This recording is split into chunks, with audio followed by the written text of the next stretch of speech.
Math 171, Module 1, the 9 basic graphs of functions.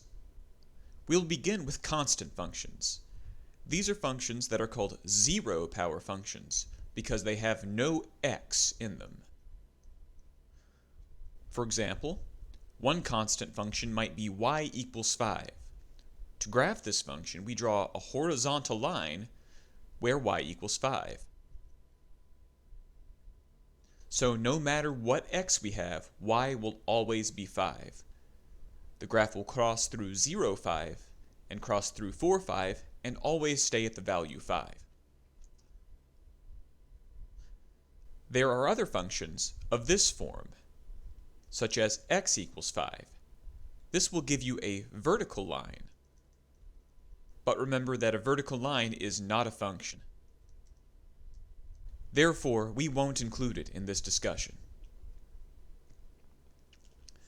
The next type of function is a first power function, where we have x to the first power in the function. The simplest form is y equals x, which is a diagonal line that crosses through 0, 0.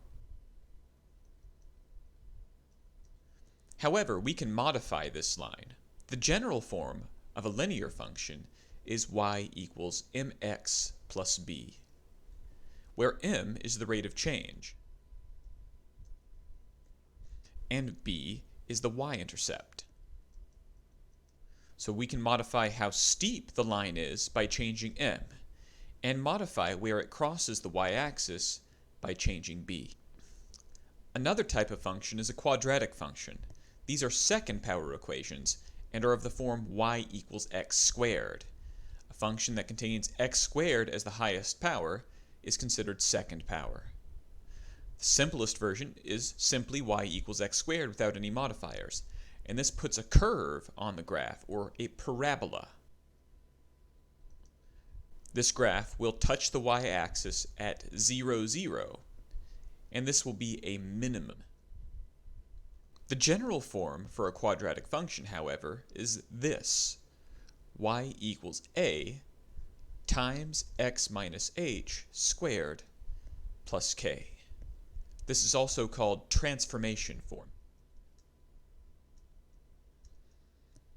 The a will be the rate of change.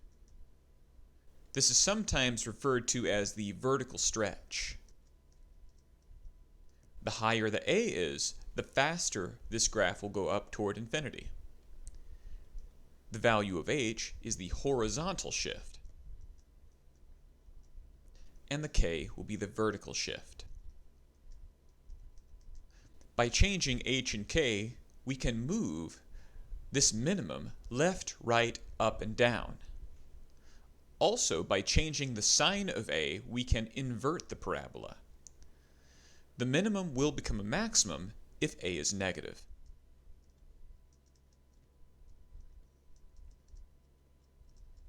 For example, we could get a curve facing downward if the a was a negative number. In the case of y equals negative x squared, the graph would look more like this. The maximum still remains 0, 0. To change the position of the maximum, once again we would have to modify the h for the horizontal shift and the k for the vertical shift. Another type of function is a cubic function, or third power function. The simplest form for this is y equals x to the third power. This makes a strange squiggle shape centered around 0, 0.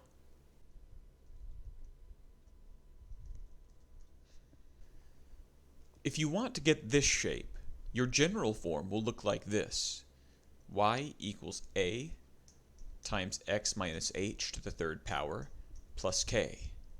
Once again, h will be your horizontal shift, k will be your vertical shift, and the a will be your vertical stretch. Cubic functions can also be represented in polynomial form as well,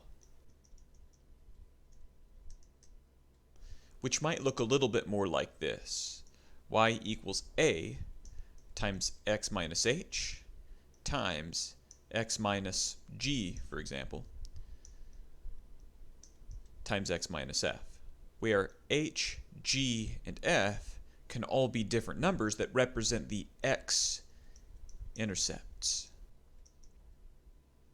We'll go into more depth on this in a later video. Right now, I just want to show you the simplest form of the function. Now, logarithmic functions. Logarithmic functions are any function that has the form y equals log of x. Its distinguishing characteristics are that it has a vertical asymptote at x equals 0. This is a line that the function cannot cross. The function does not exist past this line on the left side. Therefore, we can say that the domain of this function only goes from 0 to infinity, because the function doesn't begin until after 0. We can also see that there's a right arrow, and right arrows mean that the function will continue toward infinity. However, we can make modifications to this form as well. We could have y equals a times log of x minus h plus k. The a, once again, represents the rate of change, or as we've said earlier, the vertical stretch. Changing h will shift your asymptote left or right. This will also shift the rest of the graph left or right along with it. Once again, the k is the vertical shift. Changing h or k will move this distinguishing point 1, 0, which log x crosses through, up, down, left, or right. Exponential functions will be another shape you'll see often. The simplest form of this is y equals 2 raised to the x. When y equals 2 raised to the x, your first distinguishing point will be the point 0, 1 and 1, 2.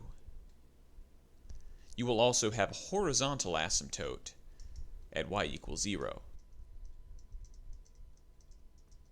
This is different from the logarithmic function, which had a vertical asymptote instead. However, there's a number of modifications we can make to this function. The general form is y equals a times b to the x plus c. A, once again, is the rate of change, or vertical stretch, once again. B represents the base. This will modify this 1, 2 point to bring it upward or downward. For example, if b was equal to 3, this would move that point to 1, 3 rather than 1, 2. The c will shift the horizontal asymptote. This will shift every point in the graph along with it, moving both the 0, 1 and the 1, 2 up or down, depending on the value of c. You may also see absolute value functions that are first power.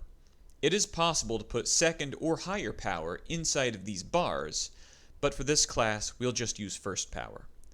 The simplest form of this is y equals absolute value of x, which gives you a V shape that touches the x-axis at 0, 0. This will be the minimum.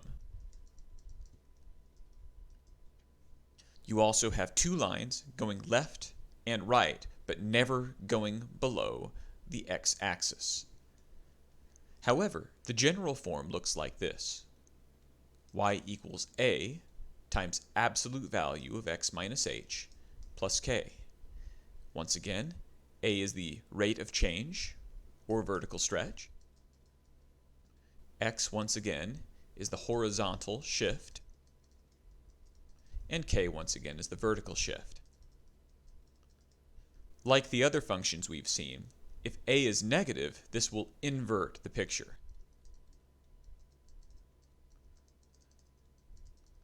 So that if y is equal to negative absolute value of x, so bear in mind that the negative is outside the bars, You might have a V shape that's pointed the other way around like this.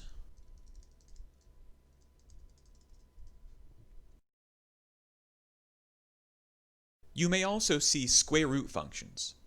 Like absolute value functions, it is possible to have something very complicated underneath the square root. But for this class, we'll concentrate on the first power cases. The simplest form is y equals square root of x, which starts at 0, 0 and curves upward. You might notice that this function doesn't exist on the left side. So we can say the domain of this function begins at 0 and goes off to infinity. Notice also that this 0, 0 is a closed dot. Therefore, the domain will include 0, and we can draw a square bracket around the 0. Now, the general form looks more like this. Y equals a times square root of x minus h on the inside of the root, plus k. Once again, the a is the rate of change. The h is the horizontal shift. And k is the vertical shift once again. Changing h and k will move this 0, 0 starting point left, right, up, or down. So it's possible to change this domain based on changing h and k. For example, if you had the function y equals square root of x minus 2, your curve would begin not at 0, 0, but at 2, 0, and have the same shape. Let's now discuss rational functions. Rational functions are anything that has a fraction that has a letter on the bottom. The simplest version of this is y equals 1 over x. We can see that the graph will ride along these horizontal and vertical asymptotes. Y equals 1 over x has a horizontal asymptote at y equals 0. And a vertical asymptote at x equals 0.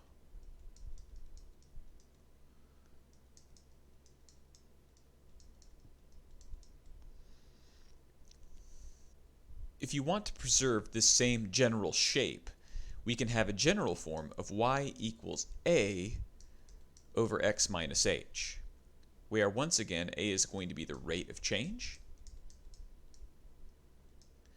and h will be the horizontal shift for that vertical asymptote.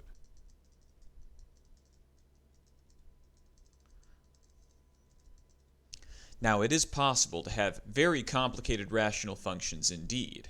It's possible to have second power or third power functions on both the numerator and the denominator. We'll save that for a later module, though. For the purposes of the first module of this course, we're going to stick to first power on the bottom and 0 power on the top. This will give us the ability to move the vertical asymptote without encountering very unusual shapes that you'll see later in the course.